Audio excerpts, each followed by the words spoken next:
Hi there. I know it's late February, but percentage-wise, there's still the majority of the year left, so these films still count as anticipated. And I'll attest to that in a court of law. This is in no particular order, apart from the last film, which is the one I'm most looking forward to. Spider-Man Across the Spider-Verse. The first entry in the series was such an unexpected surprise. The art style and animation were so refreshing when a lot of mainstream animation seemed dedicated to a single look. Like, I get it, businesses will stick to what is known to work, but that just makes anything different all the more exciting. And it contained the two things I crave in any superhero movie: weird characters and colour. Please, I beg you, put some colour in your comic book movies, it'll look good. You can have interesting, complex storytelling and have the characters be silly and strange. I mean, Peter Parker is beaten to death in the first act. It feels like Spider-Verse has sort of kicked off more experimentation in US animation, like the latest Puss in Boots as a storybook look and more exaggerated posing during the action sequences that works really well. The new film promises even more Spider variations, including my favourite, Spider-Punk, who's going to be voiced by Daniel Kaluuya, which is excellent casting. Hopefully, the sequel will have the same fun animation and a good soundtrack. Beau is Afraid. Originally titled Disappointment Boulevard, Ari Aster's third feature after the exceptional Hereditary and Midsommar, the film stars Joaquin Phoenix and is seemingly more surreal than his previous work. I mean, his previous work was surreal, but this is like Mighty Boosh level of surreal. The trailer has these sequences that look like they're made out of cardboard, and I'm excited to see Aster expand his style. Poor Things. After the more conventional The Favourite, the new Yorgos Lanthimos film sees him continue his trend of making films that are weird as fuck. This is the premise. Upon drowning herself to escape her abusive husband,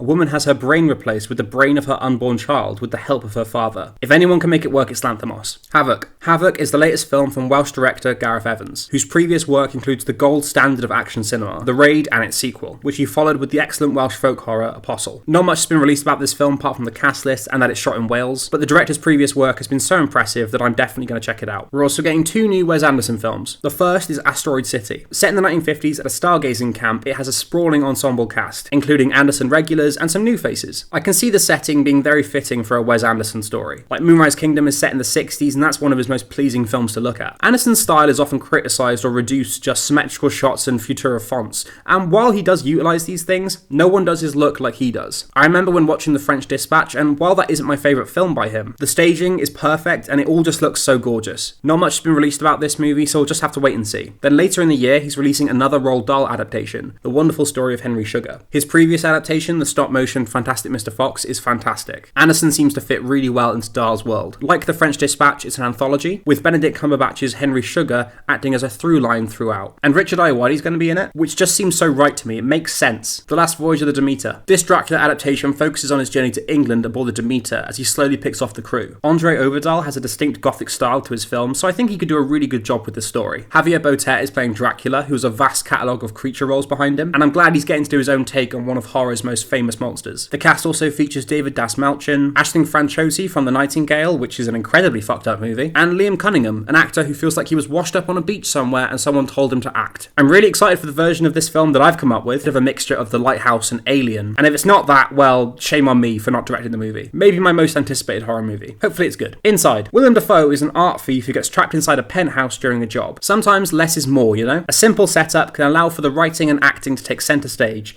and when you've got an actor as iconic as Dafoe, letting him do what he does best is a pretty good idea. Killers of the Flower Moon. Martin Scorsese is one of the finest filmmakers America has ever produced, and Thelma Schoonmaker is one of the finest editors America has ever produced, so of course I'm going to check out whatever they make. The film depicts the murders of the Osage people after oil was discovered on their lands. Even though this takes place in the 1920s, colonialism, capitalism, and an obsession with oil are still common Western pastimes enjoyed by the whole family. Scorsese is more than competent enough to handle these themes, so I'm interested to see how the film turns out. And the most charismatic horror franchise is getting a new installment with Evil Dead Rise. Judging from the trailer, the fifth film in the series seems to be more in line with the original trilogy's sense of humour, while maintaining the darker aesthetic of the 2013 remake. The Necronomicon has a cool updated design, the gore looks gruesome and creative, and there's a POV evil shot, so I'm hopeful. Sam Raimi and Rod Tappert, the original producers of the film, have returned to those roles, along with Bruce Campbell. It'll be a shame having an Evil Dead movie without Ash Williams, even the 2013 remake had a post-credit scene, as Bruce Campbell says he's retired from the role. But moving on is a good thing, and if you're going to continue the series, then expanding the world with new characters is needed. Also, there's 3 series of an Ash Williams TV show, so it's understandable if Bruce Campbell wants to hang up the chainsaw. Hellraiser got a good installment last year, so maybe this will be good too. Bottoms is Emma Seligman's second feature after the fantastic Shiver Baby. They've re-teamed with Rachel Sennett, who stars again and writes. The synopsis: 2 unpopular queer girls in their senior year start a fight club to try and impress and hook up with cheerleaders. That sounds like a pretty fun premise for a high school movie. Fool's Paradise. This is the feature directorial debut of Charlie Day. I only watched It's Always Sunny in Philadelphia for the first time recently, and it's quickly become a favourite. I was aware of Charlie Day through like Pacific Rim and Horrible Bosses and the Lego Movie, but he really excels when he's performing his own work. So yeah, fingers crossed this is a good one. Blackberry. Another Always Sunny alum, Glenn Howerton, is in the new Matt Johnson movie about the creation of Blackberry. Matt Johnson's previous two films, The Dirties and Operation Avalanche, and their TV show Nirvana the Band the Show,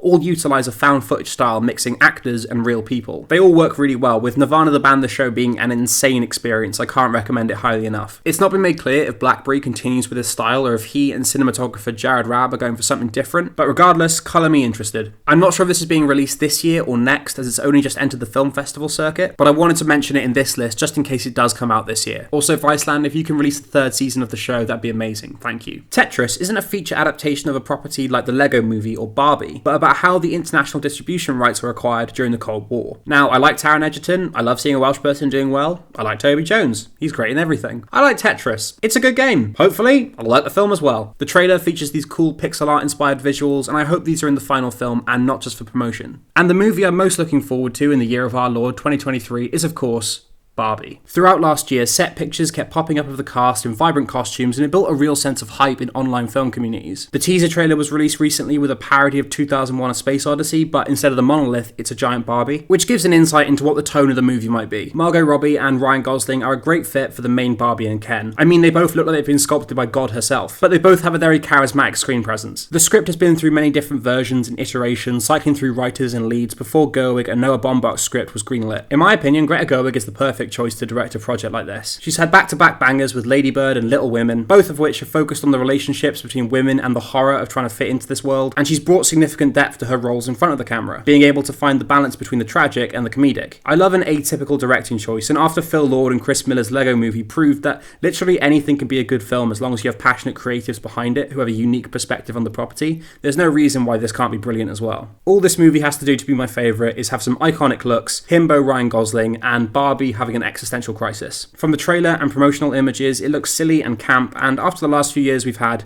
we could all do with that. So those are the films I'm looking forward to in the coming months. Who knows, the actual films might not work, but only that cruel mistress time will tell. Often my favourite films of the year end up being things I hadn't even heard of until they come out, like Aftersun from last year. So I'm interested to see if any of these films become favourites come next January.